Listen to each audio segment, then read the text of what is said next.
मैं इमदाद सुमरो। मामला चीफ जस्टिस के हाथ से निकल गए हैं, पार्लियामेंट भारी पड़ गई है। आज वज़ीर आज़म पर एतमाद का इज़हार कर लिया पार्लियामेंट ने और मुज़ाकरात का आगाज़ भी बस शुरू हो चुका हुआ है। लिहाजा सुप्रीम कोर्ट ऑफ पाकिस्तान पीछे हटती नज़र आ रही है। सुप्रीम कोर्ट तो नहीं, चीफ जस्टिस, क्योंकि चीफ जस्टिस साहब ने मामला अज़ खुद नोटिस के तौर पर उठाया हुआ था। आज समाअत हुई पंजाब और खैबर पख्तूनख्वा के इंतखाबात के मुतल्लिक 21 अरब रुपए जारी ना करने के मुकदमे की, और उसमें मुज़ाकरात का मुद्दा भी था। तो चीफ साहब पीछे हट गए। उन्होंने कहा कि जी मुज़ाकरात के लिए मैं किसी को मजबूर नहीं कर सकता।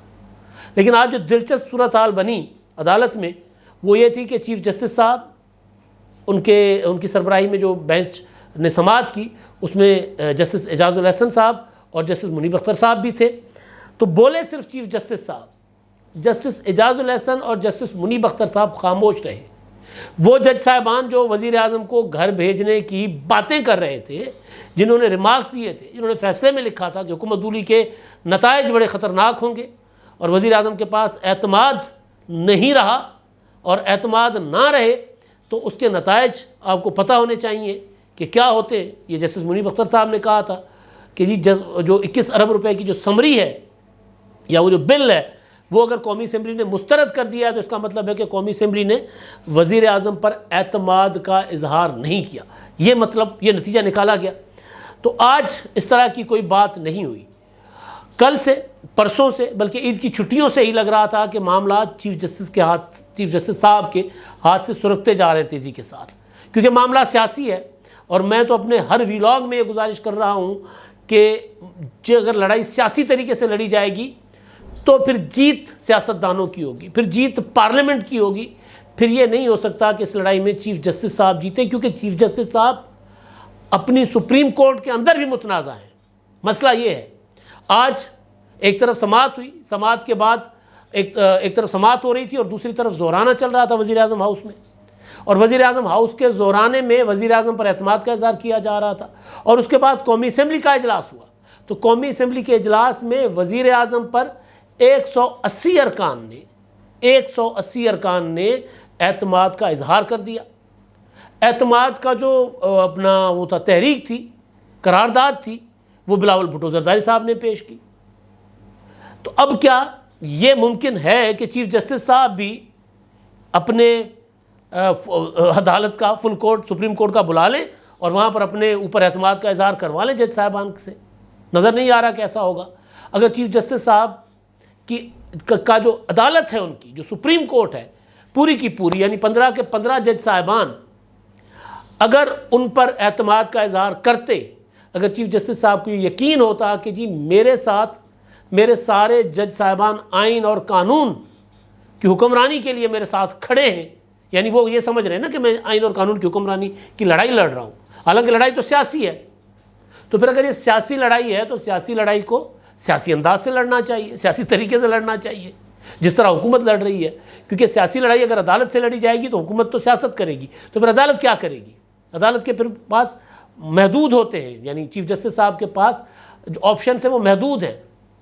तो चीफ जस्टिस साहब क्या ये शो कर सकते हैं कि ये 15 के 15 जज साहबान फैसलों के अंदर इख्तलाफात के बावजूद मेरी ज़ात के ऊपर एतमाद करते हैं कि मैं चीफ जस्टिस अच्छा चीफ जस्टिस हूँ, मैं चीफ जस्टिस सियासी मामलात में मुदाखलत नहीं करता, मैं चीफ जस्टिस आइनी जो है वो उस अमल को कंटिन्यू रखना चाहता हूँ, मैं वो चीफ जस्टिस हूँ, मेरे ऊपर मेरे साथी जज साहबान ने एतमाद का इजहार कर दिया है कि जी मैं वो चीफ जस्टिस हूँ जो सियासत में मुदाखलत नहीं कर रहा, मैं वो चीफ जस्टिस हूँ जो किसी एक पॉलिटिकल पार्टी के एजेंडा को फ़रोग नहीं दे रहा। क्या चीफ जस्टिस साहब ये कर सकते हैं?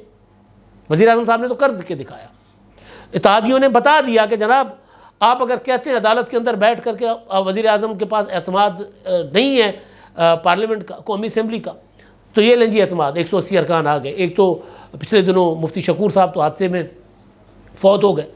तो उस दिन जब ये खबर आई थी तो मैंने भी फिर खबर को फुलाफाली की थी और उसके बाद मैंने किसी भी व्लॉग में उसकी तरदीद नहीं की थी। यानी वो जो खातून वज़ीर इत्तलाआत हैं मरियम औरंगज़ेब साहबा, मैंने उसका हवाला ज़रूर दिया था बाद में कि जी उन्होंने ये कहा है, लेकिन मेरे सोर्सेज कह रहे थे कि नहीं, वज़ीर आज़म साहब ने एतमाद का वोट लेने का फ़ैसला किया है और उन्होंने मुशावरत करनी है इत्तेहादियों के साथ और उसके बाद वज़ीर आज़म साहब एतमाद का वोट लेंगे। तो वज़ीर आज़म साहब ने ले लिया एतमाद का वोट।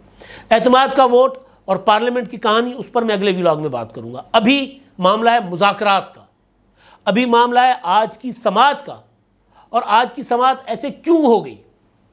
मैंने आज सुबह जो व्लॉग किया था उसमें मैंने इख्तिताम इस नुक्ते पर किया था, इस पॉइंट पर किया था कि आज जब चीफ जस्टिस साहब बैठेंगे तो उनके ऊपर ऑडियो लीक्स का बोझ होगा, वो ऑडियो लीक्स के बोझ तले बैठेंगे।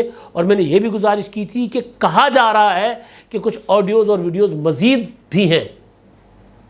ऑडियो लीक्स कौन सी? चीफ जस्टिस साहब की मोहतरम सास की। ऑडियो लीक्स कौन सी?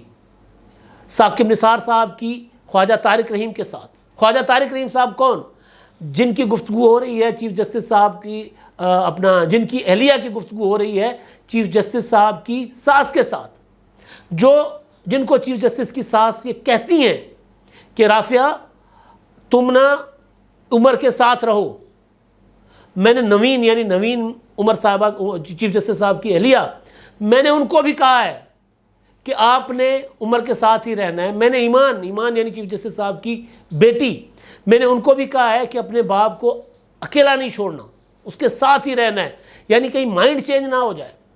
तो उनके टुक टुक टुक टुक लगा रखें आप, उनको कहते रहे कि नहीं इंतखाबात, आपने पीछे नहीं हटना। हम कमिटमेंट कर चुके हैं इमरान खान के साथ, हम बता चुके, यही चीज़ें हो रही हैं ना। साकिब निसार साहब वज़ीर आज़म साहब को नाअहल करने के ऑप्शंस बता रहे हैं। और साकिब निसार साहब वैसे तो एक आम आदमी है ना, इस वक्त साबिक चीफ जस्टिस है, लेकिन एक आम वकील है, तो एक आज़ाद आदमी है आम से ज़्यादा। उनके लिए ये कोई बात इस तरह करना कोई वैसे तो आम हालात में तो कोई अच्छे की बात नहीं है। वकील एक दूसरे को मशवरा दिया करते हैं, मगर जब वो बात कर रहे हैं ख्वाजा तारिक रहीम के साथ जो पीटीआई के वकील हैं और जिनकी अहलिया चीफ जस्टिस की सास से बात करें, तो जब ये बात कर रही हो और जब ये कड़ियाँ जोड़ें और फिर जब ये मोहम्मद खान भट्टी साहब की ऑडियो भी सामने आ जाए और जब ये खबरें भी सामने आ जाएं कि जज साहिबान को मैनेज या जज साहिबान को जो रास्ते दे रहे हैं हुकूमत को कमज़ोर करने और परेशान करने और इमरान खान साहब को सियासत में रास्ते दिलवाने के लिए, तो वो रास्ते दे रहे हैं साकिब निसार साहब, कंसल्टेंसी साकिब निसार साहब कर रहे हैं, जो साजिशी है, ज़ाहिर है साजिशी होती है ना इस तरह की। तो आज जो समाअत हुई है उसमें जो फोकस था चीफ जस्टिस साहब का, जो रवैया था, मैंने कहा था ना कि मूड स्विंग हो रहे हैं। पहले जो जुमेरात बुध को जो समाअत की थी, बुध को मूड और था, जुमेरात को और था, जुम्मे को और था। पल में तोला पल में माशा, क्यों हो रहा है ऐसा?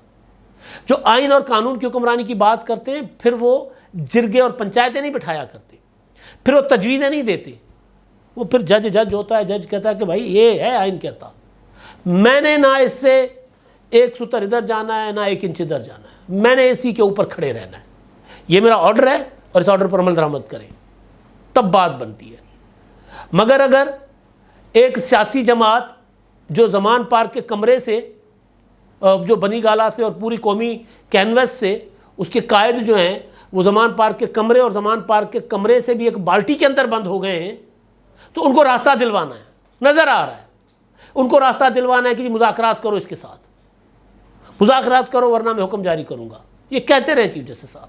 आज वो कह रहे थे कि जी मैं ना कोई हिदायत जारी करूँगा, ना मैं कोई टाइमलाइन दूंगा, मैं एक मुनासिब सा हुक्म दूंगा।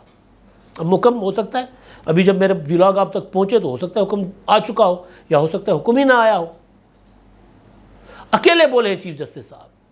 उसके पीछे इस्लामाबाद के जो बाखबर सहाफ़ी हैं, हसन अयूब साहब और असद तूर के साथ उन्होंने गुफ्तगू की है, इस तरह की बातें चल भी रही हैं कि चीफ जस्टिस साहब की अपने हम ख्याल जज साहबान के साथ भी अनबन शुरू हो चुकी हुई है। वो बता रहे हैं कि कहीं चाय पर बैठे हुए थे तो वहाँ पर इनमें तलखी हुई है। उससे पहले खबरें आई थी ईद के दौरान ही, ईद के आखिरी अपना रोज़ों के आखिरी दिनों में, कि अपना चीफ जस्टिस साहब की अपने जो दूसरे सीनियर मोस्ट जज साहबान हैं उनके साथ लड़ाई हो गई। यानी वो जज साहबान जिनको चीफ जस्टिस साहब बेंचों में बिठाना मुनासिब नहीं समझते, जिनके साथ बेंच बना तो लेते हैं लेकिन छुट्टी के घर बैठ जाते हैं, जैसे कल हुआ जस्टिस तारिक मसूद साहब, जस्टिस अतर बिनुल्लाह साहब, जस्टिस काजी फ़ायसा साहब। तो लड़ाई वाला मामला तो तारिक मसूद और जस्टिस काजी फ़ायसा साहब के मुतल्लिक था। तो पहले खबर आ रही थी कि चीफ जस्टिस साहब के जो मुखालिफ जिन जजों को वो समझते हैं अपने, उनके साथ उनकी लड़ाई हुई है। मगर अब खबर ये आ रही है कि नहीं, चीफ जस्टिस साहब की जो है वो मामलात गड़बड़ हो गए हैं अपने उन जज साहबान के साथ जो हम ख्याल हैं। तो आज अगर हम ये देखें कि जो दोनों जज साहबान थे मोहतरम एजाजुल हसन साहब और मुनीब अख्तर साहब, जो चीफ़ जस्टिस साहब से ज़्यादा रिमार्क्स दिया करते थे, जो ज़्यादा सवाल पूछा करते थे, जो ज़्यादा, जैसे पिछले जब समाअत ख़त्म हुई थी तो उसमें जस्टिस मुनीब अख्तर साहब ने कहा था कि 14 मई का फैसला कायम है, हम इससे पीछे नहीं हटेंगे, अब आप बताएं आपने क्या करना है। फिर उन्होंने, जैसे मैंने गुजारिश की कि वज़ीर आज़म साहब को कहा था कि जी आपके पास एतमाद नहीं रहा, ये भी जहन में रहे कि हम आपको भी घर भेज सकते हैं। फिर तो इन अदालत के इशारे भी दिए गए। तो वो जज साहबान चुप थे। तो उसके पीछे जो लॉजिक बताई जा रही है, जो रीज़न बताई जा रही है, वो ये है कि इनकी आपस में मामला जो ठीक नहीं है। तो आज अभी तक तो कोई ऑर्डर नहीं आया, हो सकता है शाम तक आ जाए, या हो सकता है जब मेरा आप वीलॉग सुन रहे हो तो वो ऑर्डर आ जाए। तो अब असल चीज़ जो है, जो अदालत में हुआ, अदालत में बताया गया अदालत को कि जी वो अपना चेयरमैन सेनेट के ज़रिए मुज़ाकरात कर रहे हैं। तो चीफ जस्टिस साहब कहते हैं कि चेयरमैन सेनेट जो हैं वो तो ना हुकूमत है, वो ना अपोजिशन है, तो वो कैसे मुज़ाकरात करवा सकते हैं। अच्छा, चेयरमैन सेनेट एक पॉलिटिकल इदारे का, एक वफाक के नुमाइंदा जो सेनेट है, वफाक की अलामत, उसके सरबराह हैं, वो मुज़ाकरात नहीं करवा सकते, चीफ जस्टिस साहब करवा सकते हैं। मतलब सोचने की बात है ना कि वो खुद मुसलसल इसी बात पर हैं, डे वन से इसी बात पर हैं कि जी मुज़ाकरात करें इमरान खान के साथ। वो इमरान खान साहब, मैंने जैसे कहा कि बाल्टी तक महदूद हो गए हैं, उनको रास्ता दिलवाने की कोशिश कर रहे हैं, और हुकूमत कहती है कि चलें हम मुज़ाकरात कर लेते हैं, क्योंकि हमारे सारे इत्तेहादी इमरान खान के साथ, PTI के साथ मुज़ाकरात पर आमादा नहीं हो रहे, ख़ासतौर पर मौलाना साहब। तो हमने ये रास्ता निकाला है कि सेनेट के फोरम के ज़रिए मुज़ाकरात करते हैं, सेनेट में PTI मौजूद है तो सेनेट में मुज़ाकरात कर लेते हैं। अभी जो खबर आई है वो ये है कि अपना बैरिस्टर अली ज़फ़र साहब से रब्ता किया वज़ीर आज़म नज़ीर, अपना वज़ीर कानून आज़म नज़ीर तारड़ ने। अली ज़फ़र जो है वो PTI की उस कमेटी का रुकन है जो इमरान खान साहब ने बनाई है, शाह महमूद कुरैशी, फवाद चौधरी और अली ज़फ़र, उनके साथ उन्होंने रब्ता कर लिया। तो जो दलील चीफ जस्टिस, जो रिमार्क्स है चीफ जस्टिस साहब की, वो भी नाकाबिल फ़हम है। वो ये कह रहे हैं कि जी चेयरमैन सेनेट कैसे मुज़ाकरात करवा सकते हैं, वो ना हुकूमत है ना। भाई मुज़ाकरात तो फिर एक न्यूट्रल बंदा ही करवाएगा ना। अगर वो कस्टोडियन ऑफ दी हाउस है, वो कहेंगे यार हाउस की कमेटी बना देते दोनों फरीकैन की, जिसमें हुकूमत अपने नाम दे, अपोजिशन अपने नाम दे, तो हम बिठा देते हैं मुज़ाकरात के लिए। तो वज़ीर आज़म साहब ने एतमाद का वोट लेने के बाद अभी जो बात की है उस पर मैं आता हूँ, बड़ी दिलचस्प बात है, उस पर तफसीली बात तो बाद में होगी। लेकिन जो चीफ जस्टिस साहब को फिर फारूक एच नायक साहब ने कहा, उन्होंने कहा कि जनाब अदालत सालसी नहीं करवा सकती। अब आज वो चीफ जस्टिस साहब जो हैं, वो मैंने जैसे कहा ना कि आज उनका ज़रा मूड बदला था, आज बदले थे सरकार, आज वो उस तरह गरज बरस नहीं रहे थे, क्योंकि कल पार्लियामेंट से मैसेज गया था सख्त। बिलावल भुट्टो जरदारी ने कल तकरीर में कहा था, मुतालबा किया था कि ये जो हमारी पार्लियामेंट की तौहीन कर रहे हैं उनको पार्लियामेंट की इस्तेहकाक कमेटी में बुलाया जाए। वो मोहसिन दावड़ ने कहा कि फिर फुल हाउस पार्लियामेंट्री कमेटी हम बना देते हैं, इस्तेहकाक कमेटी कौमी असम्बली की, फिर हम इनको ऐवान में बुला लेते हैं। तो ये जो मैसेज गया है ये बड़ा तगड़ा गया है। ऑडियो लीक्स थी, वो अलग है। ऑडियो लीक्स कहते हैं कि जी और भी हैं, वो अभी और आनी है सामने, शायद आ जाएं। तो उसकी वजह से चीफ जस्टिस साहब जो हैं उन्होंने कोई हुक्म जारी नहीं किया, कोई डेडलाइन नहीं दी, कोई टाइमलाइन नहीं दी, कोई अपना हिदायत जारी नहीं की। मेरा ख्याल है सियासतदानों के रहम करम पर छोड़ दिया, जो कि पहले दिन उनको करना चाहिए था। अब ऑर्डर क्या आता है 14 मई के इंतखाबात के लिए, उनका तौहीन अदालत का ऑर्डर आता है, क्या आता है कुछ नहीं पता। मामला जब फैसला आ जाएगा तो पता चलेगा। लेकिन अब जो मैं बात कर रहा था कि जी वज़ीर आज़म साहब ने एतमाद का वोट लेने के बाद ऐलान कर लिया कि जी हमने अपना सेनेट में आज शाम 6 बजे मुज़ाकरात कर देने, शुरू कर देने, हम मुज़ाकरात से इनकारी नहीं है। मगर वज़ीर आज़म साहब क्या कह रहे हैं? वज़ीर आज़म साहब ने कहा कि मुज़ाकरात एक एजेंडे पर होंगे, और एक एजेंडा कौन सा? इंतखाबात एक दिन, चारों सूबों में, पूरे मुल्क में एक दिन इंतखाबात होंगे और साफ शफाफ इंतखाबात होंगे। इमरान खान साहब, शाह महमूद कुरैशी साहब आज उछल कर कह रहे थे कि जी हम तो तैयार हैं मुज़ाकरात के लिए, आज 4 बजे बैठ जाएं। ये कौन लोग हैं जो मुज़ाकरात के लिए इस तरह उछल कर सामने आ रहे हैं, जो कहते थे इन चोरों के साथ, डाकुओं के साथ मुज़ाकरात नहीं करने। हम कहते थे कि ये चोर सही, ये डाकू सही, लेकिन सियासतदान के साथ बैठेगा तो रास्ता निकलेगा। इमरान खान साहब को एक जो होता है ना सपोर्ट थी पहले फ़ौज की तरफ से, फिर अदलिया की तरफ से। तो लिहाजा इमरान खान साहब किसी के साथ बैठने को तैयार नहीं थे। फ़ौज पीछे हट गई, अदलिया यानी चीफ जस्टिस साहब बेबस हो गए। चीफ जस्टिस साहब के ऑर्डर नहीं चल रहे। अब चीफ जस्टिस साहब अपनी अथॉरिटी, अपने भरम सारे खो चुके। तो जब इमरान खान साहब को एहसास हो गया कि यार 3-4 ऑर्डर्स के बावजूद अगर हुकूमत इंतखाबात नहीं दिलवा रही, तो इमरान खान साहब ने कहना शुरू कर दिया कि जी मैं मुज़ाकरात को तैयार हूँ। बीच बीच में उनके मूड स्विंग होते हैं। उनको लगता है, उस दिन जो उन्होंने मारिया मेमन को इंटरव्यू दिया उसमें उन्होंने क्या कहा था इमरान खान साहब ने कि जी मुज़ाकरात सिर्फ एक शर्त पर होंगे, मई में असेंबलियाँ तोड़े हुकूमत और जुलाई में इंतखाबात करवाने की तारीख दे, फिर हम मुज़ाकरात को बैठेंगे। तो गुजारिश इतनी है कि अगर, मैंने उस दिन भी कहा था कि अगर मई में हुकूमत असेंबलियाँ तोड़ दे और फिर तारीख दे दे, तो फिर आपके साथ मुज़ाकरात करने की उनको ज़रूरत क्या है। तो लिहाजा इमरान खान के जो आज शाह महमूद कुरैशी साहब जो नायब हैं, उनके नंबर 2 हैं, जब वो ये कह रहे थे कि मुज़ाकरात के लिए तैयार हैं, आज शाम को बैठेंगे, इसका मतलब है कि इमरान खान साहब जो है वो घुटनों के बल झुक चुके हुए। इमरान खान साहब के को दिन में तारे नज़र आ गए। इमरान खान साहब के चारों तबक रोशन हो गए। उनको पता चल गया है कि कितने भाव बिकती है। अगर सियासतदानों को इग्नोर करके इदारों के कंधों पर बैठकर सियासत करोगे तो टके टोकरी हो जाओगे और फिर वो टोकरी अपने सर पर पहन लोगे।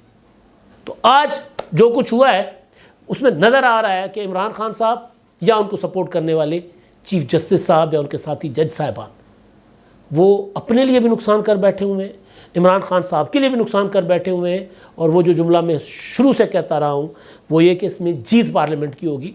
तो आज नज़र आ रहा है कि पार्लियामेंट जीती है, पार्लियामेंट पीछे नहीं हटी।